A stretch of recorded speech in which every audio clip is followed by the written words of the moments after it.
de Jeremias 9, o que o profeta Jeremias está dizendo para nós é que nada daquilo que nós alcançarmos nessa vida terá valor se nós não nos aprofundarmos no conhecimento e no nosso relacionamento com Deus.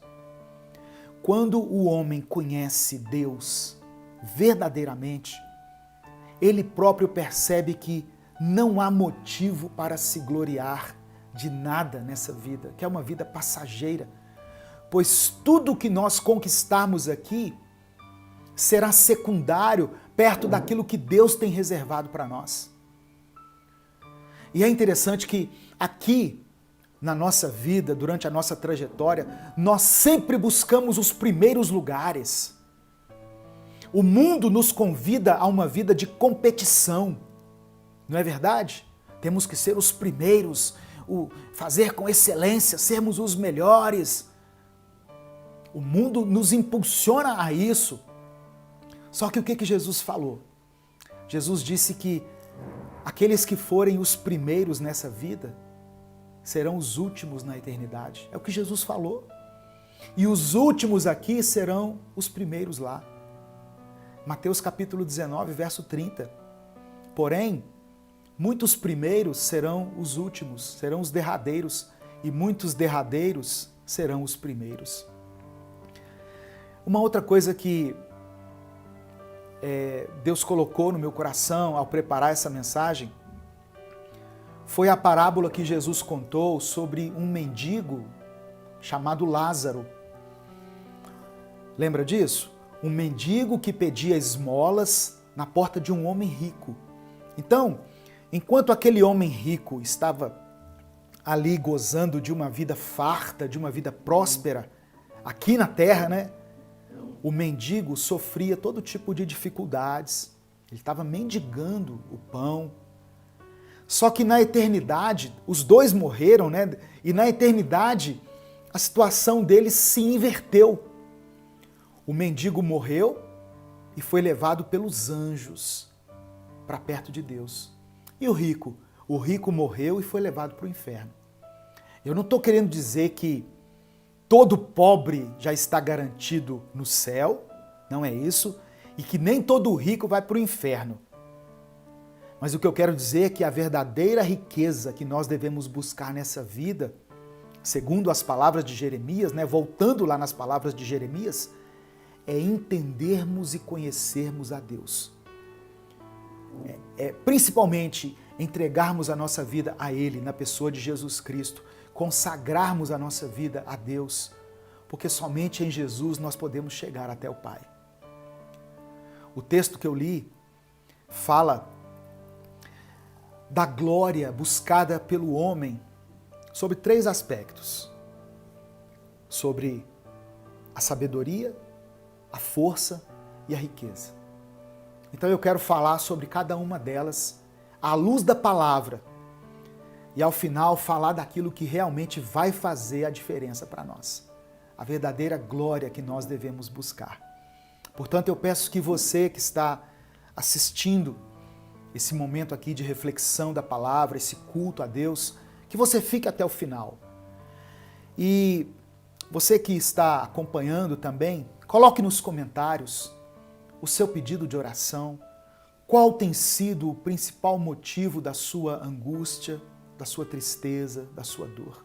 Coloque aqui nos comentários e acompanhe essa mensagem, porque no final eu vou orar por você, vou orar pela sua família, para que o Senhor te dê graça, para que o Senhor revele a você a glória eterna que está reservada para mim e para você.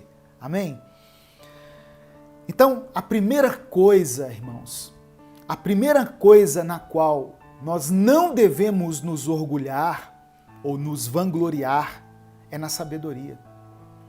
É importante buscarmos sabedoria, é importante irmos em busca do conhecimento, pois o conhecimento, o saber, vai nos livrar de muitas coisas perigosas, de muitas escolhas erradas, vai permitir que tomemos as decisões corretas durante a nossa vida.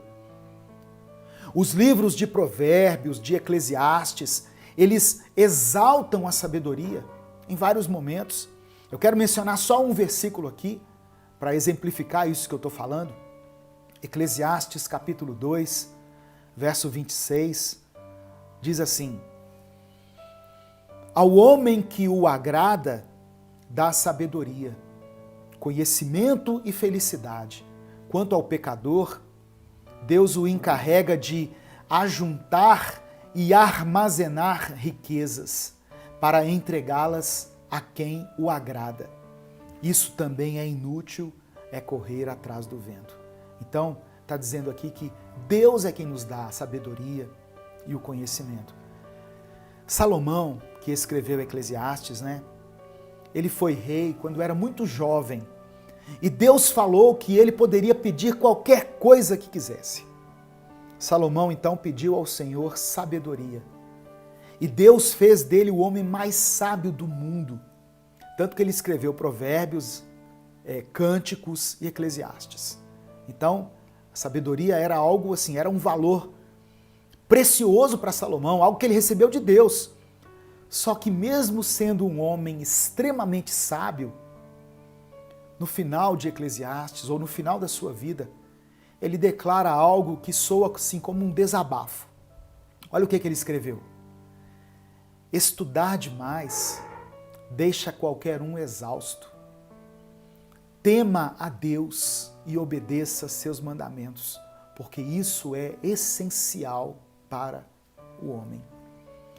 Salomão entendeu, irmãos, que a sabedoria era importante, tinha sido dada por Deus, mas não era o essencial. O essencial é que ele temesse a Deus, que ele conhecesse a Deus, que ele tivesse um relacionamento com Deus. E essa também deve ser uma premissa na nossa vida.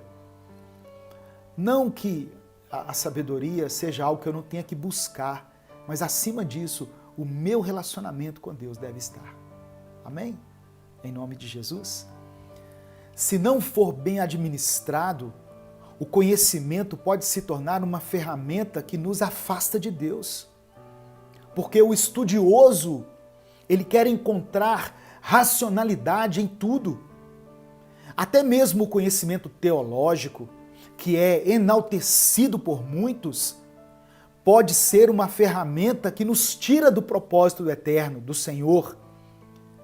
É claro que é extremamente estudarmos as Escrituras. Eu estudo a Bíblia todos os dias, eu recomendo que você faça isso, mas não devemos nos vangloriar pelo nosso conhecimento, pela revelação que recebemos de Deus. E infelizmente o que nós vemos muitas vezes são pessoas que adquirem um profundo conhecimento teológico se achando superiores, como se conhecimento fosse uma medida pela qual o Senhor nos compara, e não é isso. Você quer adquirir conhecimento? Busque conhecimento, sim, mas não deixe que ele crie um orgulho, uma soberba no seu coração, por você se tornar mais sábio do que as pessoas ao seu redor. Tiago, capítulo 1, versículo 5, diz assim: se algum de vocês tem falta de sabedoria, peça a Deus, que a todos dá livremente. Deus dá sabedoria a todos, indiscriminadamente. Amém? De boa vontade, e lhe será concedida. Então a primeira coisa que nós não devemos nos gloriar, nos orgulhar, nos ensoberbecermos, é a sabedoria. A segunda coisa mencionada pelo profeta Jeremias é a força. Eu quero mencionar aqui, eu quero associar essa força aqui ao poder, ao governo. A tendência de todo ser humano é a de querer ter domínio. Domínio sobre as pessoas, sobre as situações, sobre as circunstâncias, sobre as diversas áreas da nossa vida. E quando nós percebemos que estamos perdendo o controle, nós entramos em desespero. Isso também é outra ilusão. Nós podemos estar à frente de grandes impérios, vamos dizer assim, grandes instituições, organizações, podemos ter cargos, títulos, rótulos de grandes empreendedores em várias áreas. Só que um dia tudo isso vai passar. Tudo isso vai passar, irmãos. O nosso reinado, se é que eu posso chamar assim, seja na proporção em que for, ele não dura muito tempo. A pessoa pode hoje se vangloriar de ocupar um grande cargo no governo, por exemplo, ou de estar à frente de uma grande empresa, um grande ministério, mas nada disso é para sempre.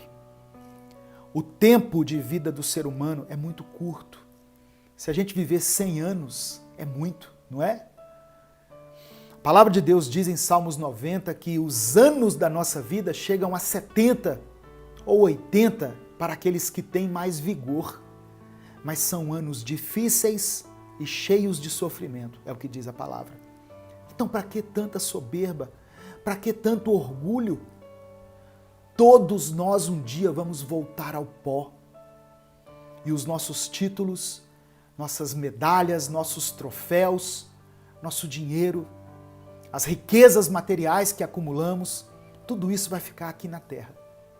E para onde nós vamos, seja para o céu ou para outro lugar, essas coisas não vão poder nos ajudar em nada. É interessante que quando nós pesquisamos sobre as últimas frases ditas por pessoas famosas, pessoas que foram proeminentes na sua geração, no seu tempo, nós vemos que o maior arrependimento delas foi de não ter buscado a Deus como deveriam, de terem desperdiçado o seu tempo de forma inútil. Elas percebem que no final da vida não tem nada que possa dar a elas mais tempo. Porque quando Deus determina que a nossa passagem aqui na terra se encerrou, você pode ter o dinheiro que for, o nome que for, o título que for, você pode estar à frente do maior império desse planeta. Quando chegar o seu tempo aqui na terra, Deus te leva. Amém, irmãos? Então, não se vanglorie dessas coisas. Dedique mais tempo àquilo que é importante, à sua família, aos seus filhos, ao seu cônjuge, aos seus pais, às pessoas que te amam. Pessoas são mais importantes que títulos, são mais importantes do que coisas, são mais importantes do que qualquer bem que você puder conquistar aqui nessa terra.